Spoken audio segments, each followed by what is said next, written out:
Bowling শুরু করার সময় একেবারেই মাইকেল জ্যাকসনের মতো দাঁড়িয়ে যান মুস্তাফিজুর রহমান। তারপরেই শুরু করেন বোলিং রান আপ। আইপিএল এর সময় ব্যাপারটা নিয়ে সোশ্যাল মিডিয়া গরম হয়েছিল অনেকেই বাংলাদেশের মাইকেল জ্যাকসনও বলেন মুস্তাফিজুর রহমানকে। বাংলাদেশের পেসারদের মধ্যে পোস্টার বয়কে এমন প্রশ্নের উত্তরে নিশ্চিত করেই সবার আগেই আসে মুস্তাফিজুর রহমানের নাম। জনপ্রিয়তা আর খ্যাতিকে কাজে লাগানোর জন্য সবসময় চেষ্টা করে বিভিন্ন মাধ্যম, বিজ্ঞাপন প্রতিষ্ঠান থেকে শুরু করে শেষমেশ রাজনৈতিক দলগুলোরও টার্গেট হয়ে থাকেন বিখ্যাত হয়ে যাওয়া মানুষগুলো। সাকিব এবং মাশরাফি সেই পথেরই পথিক ছিলেন। এই দৃশ্যটি দেখুন, মুস্তাফিজুর রহমান যে শুধু বোলিং করছিলেন তা নয়, বরং পাশে থাকা ক্রিকেটাররাও তার কাছ থেকে বোলিং এর গ্রিপটা দেখে নিচ্ছিল। মুস্তাফিজুর রহমান শুধু একজন ক্রিকেটার নন কিংবা বাংলাদেশের সেরা পেসার নন, তিনি অনেক ক্রিকেটারদের আইডল, অনেক পেসারের আইডল। ঠিক এভাবেই বছরের পর বছর ক্রিকেটে নিজেদের দারুণ পারফরমেন্স দিয়ে সাধারণ মানুষের অনেক কাছে যেতে পেরেছিলেন সাকিব আল হাসান, মাশরাফি, মুর্তজারা। নেতৃত্ব আর মাঠের দারুণ পারফরমেন্সের মাধ্যমে সাধারণ মানুষের মনের কাছে জায়গা করে নিয়েছিলেন।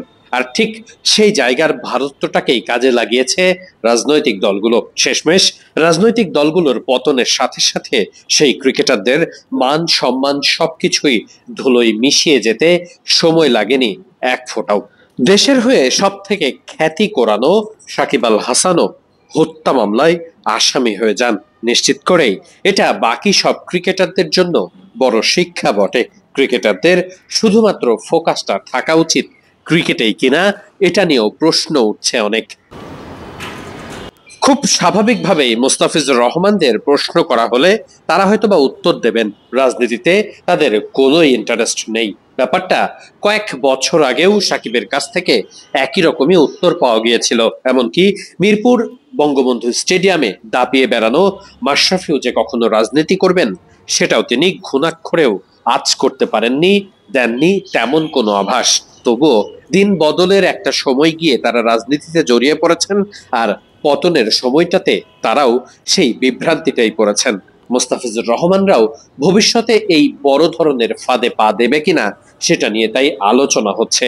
খ্যাতি আর বিখ্যাত হয়ে যাওয়ার গল্পটাকে কাজে লাগিয়ে রাজনৈতিক দলগুলোর সেই মোহর ফাঁদে আটকে পড়ে ক্রিকেটারদের আবারও মান সম্মান খোয়ানোর প্রেক্ষাপট তৈরি হবে কিনা কে বলতে পারে। তবে বড় শিক্ষার চ্যাপ্টার খুলতে পারে সাকিব আল হাসানের এহেম কাণ্ডে। বাংলাদেশের প্রেক্ষাপটে খ্যাতি আর বিড়ম্বনা এ দুটোই যেন একে অপরের পরিপূরক। মুস্তাফিজরা নিশ্চয়ই সেটার শিক্ষা ভালোভাবেই নেবেন এখন থেকে।